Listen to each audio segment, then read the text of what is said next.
There's this story in the Bible, maybe you remember it, where a woman gets caught in adultery and a bunch of angry men bring her before Jesus and they want to kill her.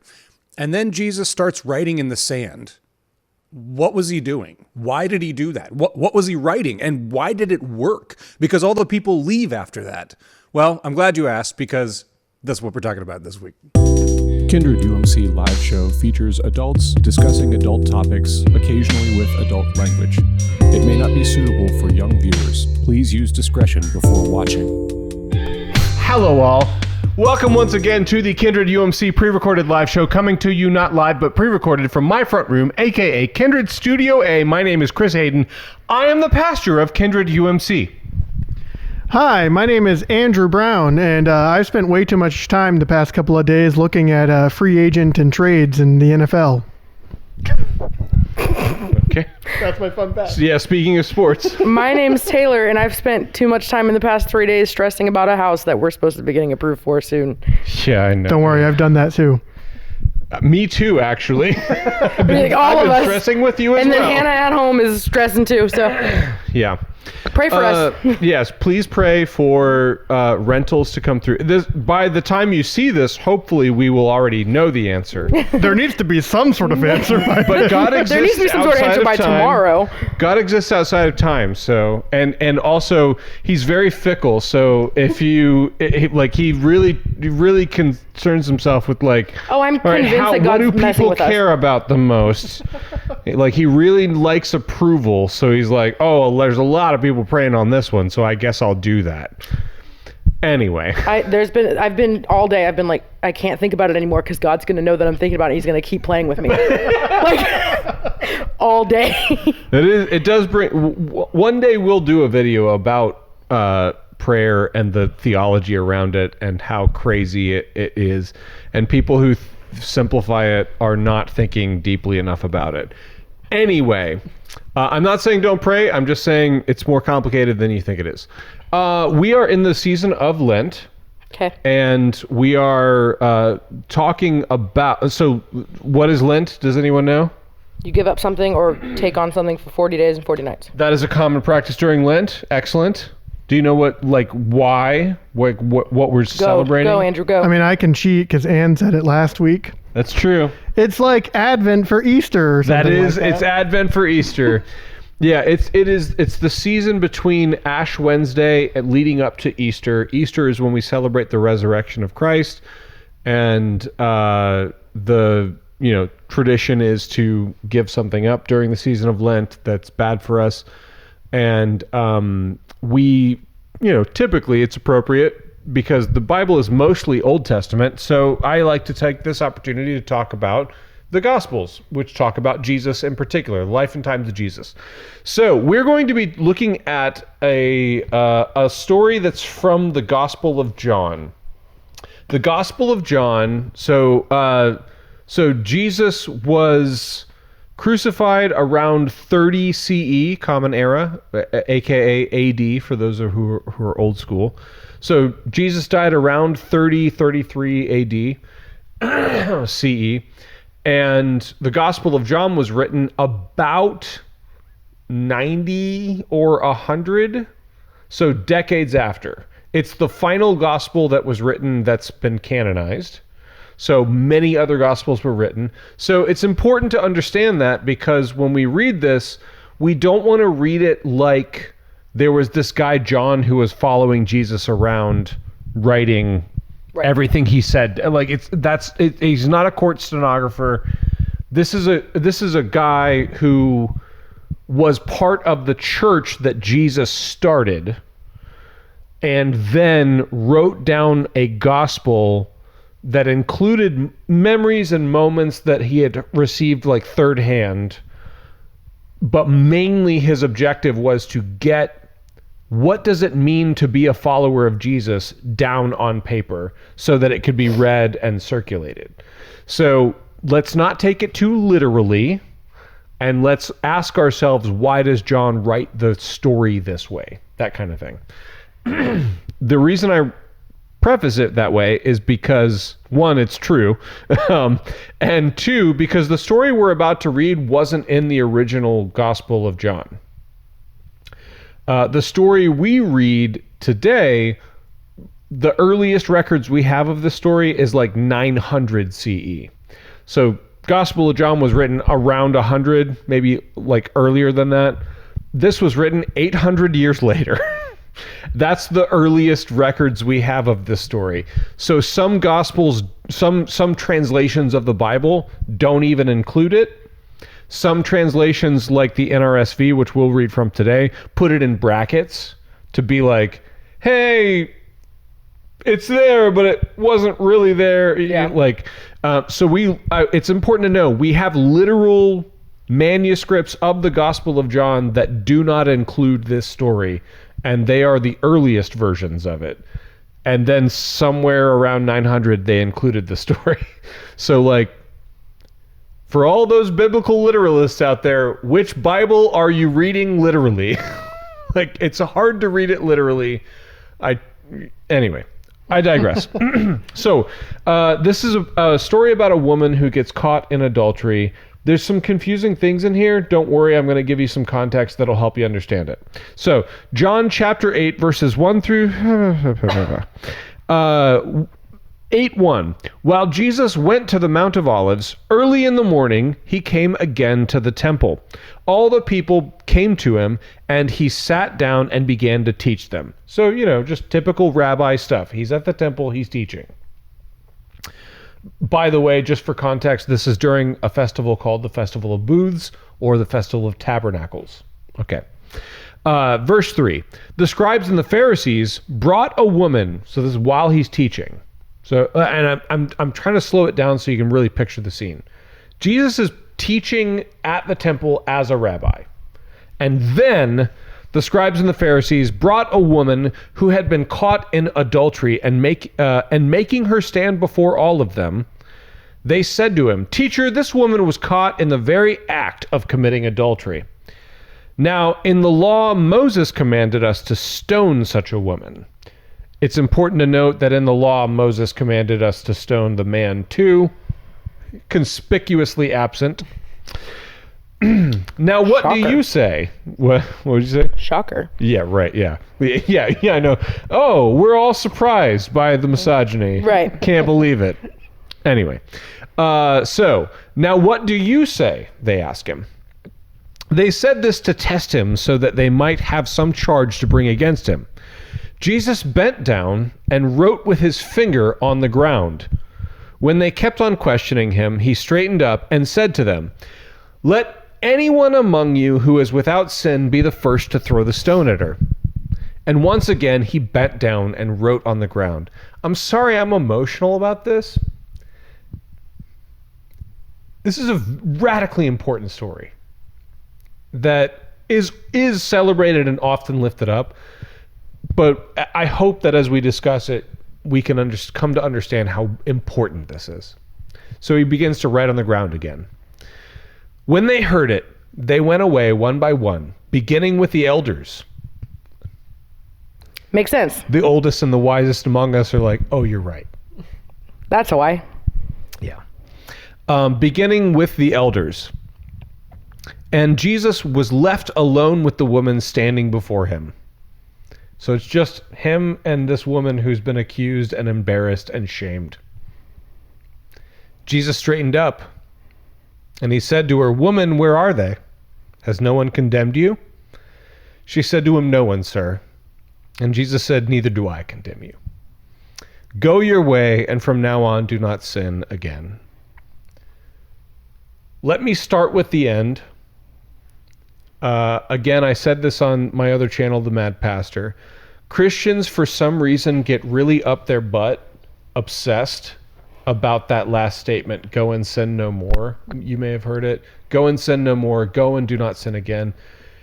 In a story that is fundamentally about not being judgmental or hypocritical, Christians get up their butts about being hypocritically judgmental. They obsess about that last statement. Mm-hmm. That is totally not the point, so get off it. It's like the point's right here, and you went all the way the hell around it. If you want to follow Jesus, you're bending over backwards to be against what Jesus is about. So get off it. This is absolutely a story about not being judgmental. If you disagree with me, fair enough. But I'm the pastor, and I went to many years of seminary and spent thousands of dollars just to make sure I was right about this, and it turns out I am. You're wrong, I'm right. Disagree with me, fight me about it. Stop being so judgmental and hypocritical. All right, I'm off it. Okay. So, first of all, let's just start with questions, comments, observations. What stands out to you about what we read?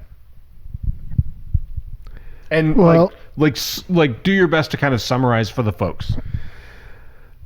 The big thing that stands out to me is the whole Chekhov's gun of writing on the ground.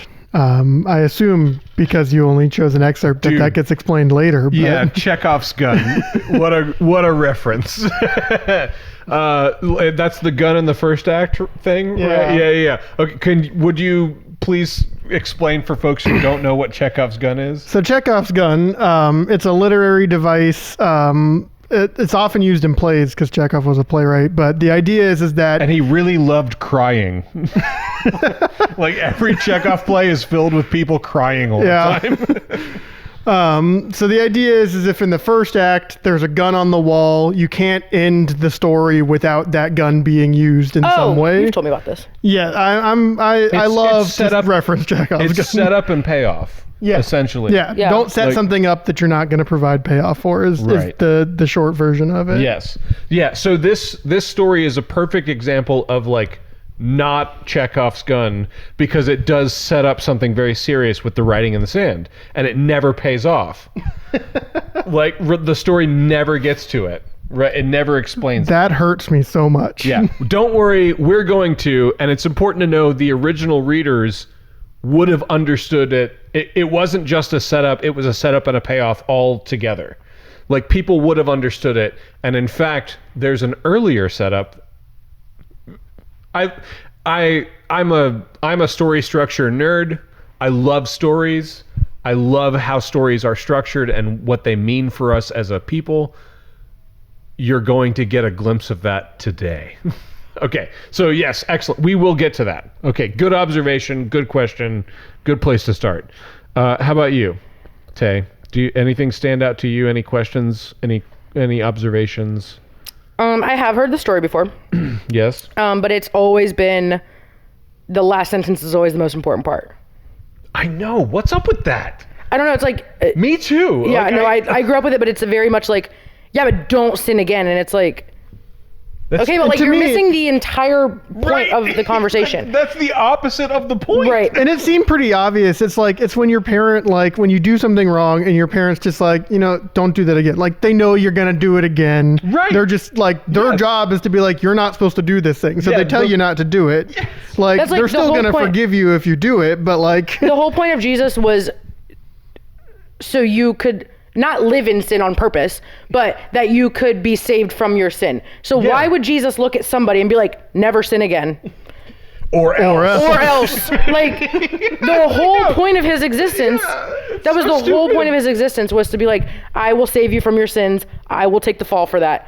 Live your life as well as you can with the resources you're provided. And I think there's something about people inside the church who are desperately afraid of losing control over other people's behavior.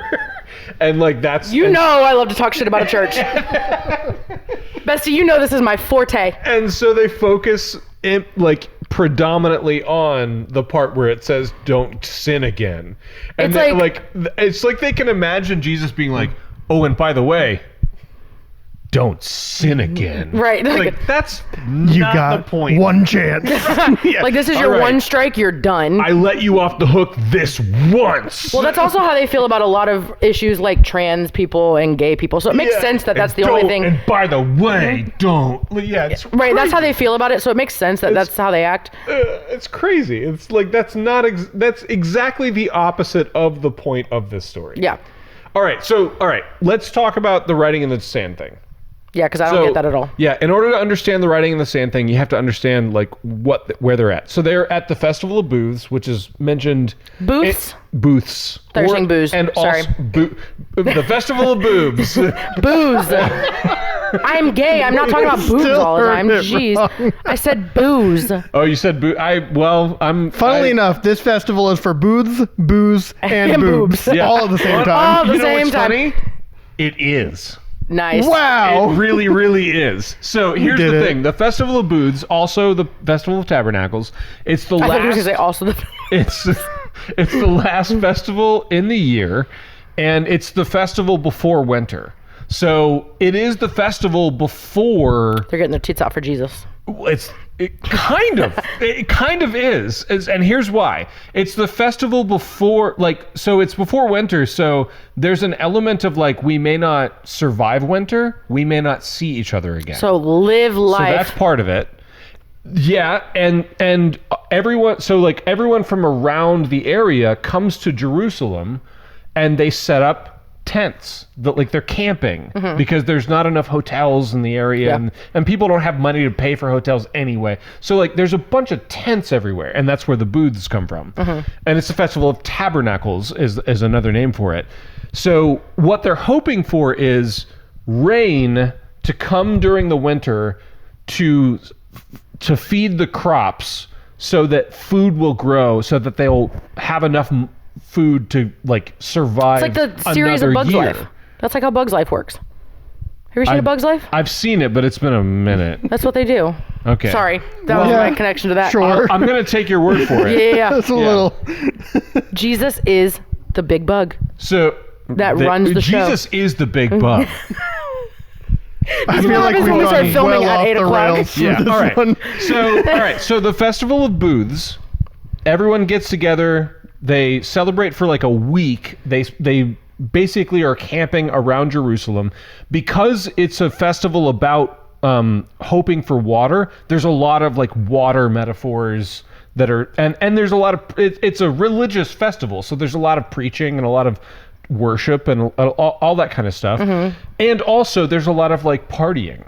There's a lot of religious drinking Coachella. and feasting. It's a little bit Burning Man. Oh, okay. You went a different direction, but yeah, sure. it's a little bit that. And so given that context, you can understand how somebody might have a little too much to drink And commit adultery. find themselves in someone else's tent and Oops, wrong door. right, yeah. And I want to reiterate, Moses's law says stone both of them. Yes. And the man is conspicuously absent from being judged here. So It was an elder. and that is part of people who were reading the story would have understood that, and Yep. they would have. That's part of the immediate hypocrisy that would have been apparent. So hypocrisy immediately starts kind of the interaction. People who were reading it would have understood that. Now, here's the other thing in the Festival of Booths. I said a lot of water things. So one of the texts that would have been commonly preached on during the Festival of Tabernacles or the Festival of Booths that had to do with water was from the prophet Jeremiah. Come on, don't screw me. Go there. Do that. Prophet Jeremiah, chapter 17, verse 13. And this would have been preached by the priests and the Pharisees and the Sadducees. And so everyone who has brought this woman, this adulterous woman before Jesus would have heard this many times during the week. Okay? Jeremiah 17:13 sounds like this. O hope of Israel, O Lord, all who forsake you shall be put to shame.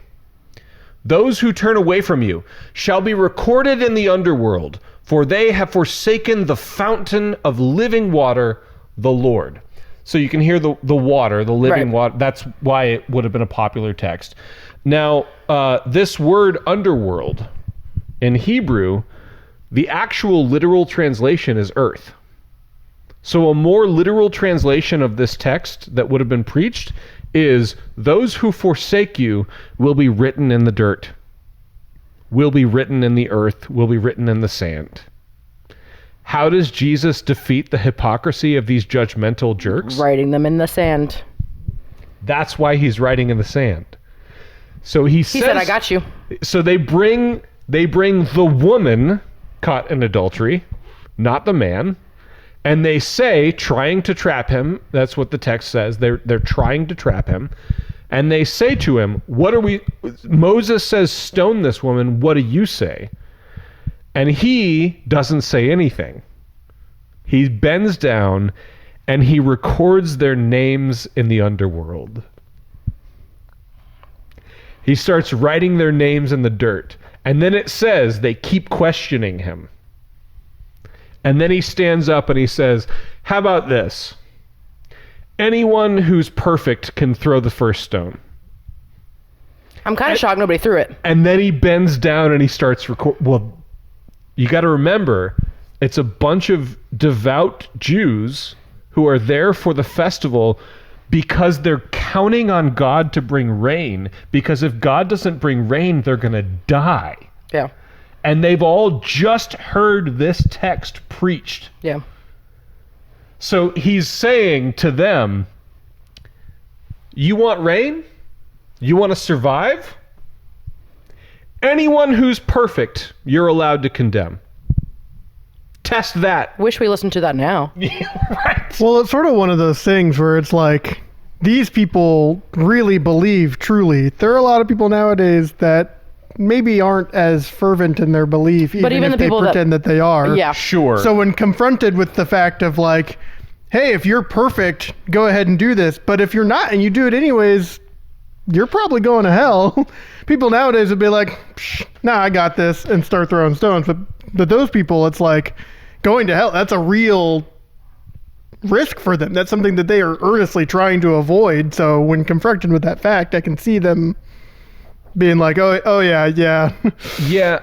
Yes. So yes, absolutely. And also, so all right, this is literally a new thought that I had today that I think is important, and I want to explore it further, but I'm going to explore it in real time right now. I often talk about the kingdom of heaven. Heaven is here. Heaven is at our fingertips. We can be in heaven right now, anytime. Sorry, I'm a sap. Anytime we find ourselves in another, anytime we connect, anytime we let go of judgment, anytime we actually experience the real true beauty of life, the fact that there's something instead of nothing is a miracle. I mean, just a miracle. It's here. We can live it. We can experience it. We can touch it. We can taste it. It's right here, right now. That's been the fundamental basis of my ministry for my entire adult life. The thing that occurred to me today, and quite frankly, not to get all political, but it definitely came out of looking at what's going on in Gaza and how our government is funding a genocide, supplying weapons to a genocidal nation that is trying to eradicate an entire population. It is a racist genocide, like the Holocaust. It occurred to me today that hell is also right at our fingertips. Hell is also there for the taking. Just like Jesus came to announce that the kingdom of heaven is at hand and we can all participate in it. Everyone is invited to the table. There's no such thing as anything beyond the human race. There's no such thing as any race except human race. Like every person belongs in my kingdom is what Jesus says. And also, hell is also there for the taking. We can take and claim and participate in hell if we choose. And our choice really matters. And that to me is what this story is about. And that is what Jesus is saying to these people. What do you want? Do you want heaven or hell? Do you want a place that is full of grace? where all of us, despite our flaws, despite our inequities, despite our inability to find perfection, is invited to a table where God gives us grace? Do you want that? Or do you want a place where people get stoned to death for their mistakes? It's called hell. It's called hell. And we have a choice. We can cooperate with the living Spirit of God. We can accept grace that came at a high price, that God gave himself for us to accept, or we can choose hell. Our choice matters. Our choice really matters. So, like, what do you choose, man? What's your choice? I got a little on my soapbox, but I am a preacher, so it is my privilege, and I have chosen it on this matter. Any final thoughts? Because we're out of time, but I don't mind going over time. I think it's very powerful to think that we have a choice in that matter, because I think a lot of us, specifically with the Gaza situation, the genocide, let's just call it what it is, feel very stuck. Like we have no. Yeah. What am I supposed to do? I identify that a lot of my tears. I call it impotent rage. Yes, because a lot of us are like powerless. We're watching this happen, and the people that are supposed to protect us and help us aren't doing anything, and the people that we elected in office are not doing what they said they would do. And we're being denied a proper choice. So it feels almost like it is a choice, but it's a prolonged choice. It's going to be a choice in the booths this year. Yeah. It's going to be a choice in the booths, the voting booths coming up. Yeah. Speaking of Festival of Booths, Right. Like that's very, so I think it's just important to not, I speak to myself too, because I feel helpless in the genocide. I don't know what to do. Like I stopped going to Starbucks for a while, but I don't know what else to do. Like, yeah, what are you supposed to do? It's impotent rage. There's like nothing. So it's like remember to go out. All I can do is tell the truth as best I can. But what are you supposed to do? You're supposed to go out and vote for these new officials that will do something about it. That you like. It doesn't have to be a vote for lesser of two evils. There's always another choice.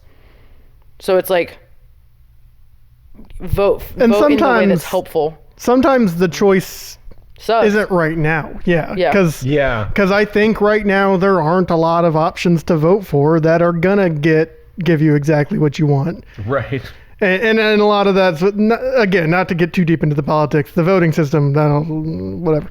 Right. But yeah, the only thing you can do. We allow felons to run, but they can't vote. So you be loud.